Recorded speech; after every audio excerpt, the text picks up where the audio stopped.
All right, we got this week 8 XFL Power Rankings by our main man, Mike Mitchell. And in this week, a lot has changed. The DC Defenders finally lost. Orlando Guardians finally won. St. Louis Battlehawks look like they are a team to beat this season. So let's just get right into it. First, at number 1, DC Defenders at 6-1. Big shocking upset. Defenders were humbled, losing their first game of the season in an unkind fashion to previously winless Orlando. Big shocker here, 37-36.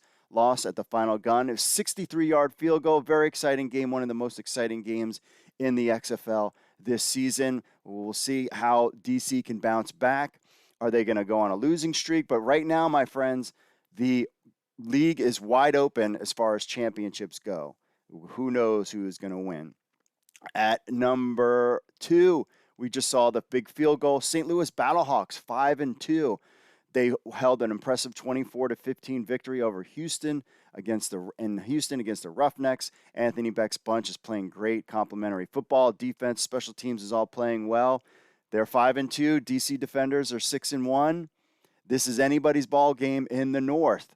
Number 3, the Seattle Sea Dragons, clearly the best division in the XFL, is the North. So Seattle is the league's hottest team, winning 5 straight after besting the Renegades 24-15 in Arlington last Friday. I am not impressed with Arlington's offense. It's still Arlington. I think Orlando could actually beat Arlington this week, which is a game I will be at. But Seattle is now 5-2. Definitely one of the hottest teams. And those 3, this is wide open now, my friends. The North could be taken by any one of these teams.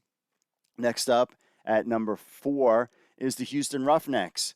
They have just been, I don't know what the heck happened to them. They're down to the 4th spot in ranking after their first loss, with the caveat that they remain here until they beat one of the top 3 teams in the North. 2 more North losses against DC and St. Louis on Sunday validated this drop. That's why Mike Mitchell also dropped them down. Also, did you hear Philip Lindsay got signed by Seattle, a former Pro Bowler in the NFL? Wanted to point that out too. Tom Pelissero was talking about that.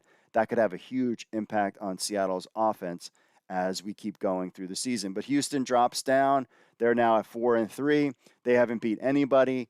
And also, the South is wide open. Who can take the spot there? Because the Roughnecks were the team to beat, but they are not who we thought they were, I guess. Number 5, Arlington Renegades. They slide down. They're 3-4. They have a decent defense, a good defense, Bob Stoops' group, but the Renegades' offense showed minimal improvement in Week 7 and is not good enough to win games, so they are just struggling right now. Number 6, Vegas Vipers at 2-5. Rod Woodson's team hasn't been much to be excited, but Jalen McClendon looked great, played well in their win, so they are somebody that we have to keep an eye on, though they are mathematically eliminated, I believe, from playoff contention was something that was put out there, but I'm not really sure about that. But so we'll keep an eye on McClendon as time goes on for the season. San Antonio Brahmas at 2-5. It could be argued that no team in the XFL has been more disappointing loss than the San Antonio in Week 7.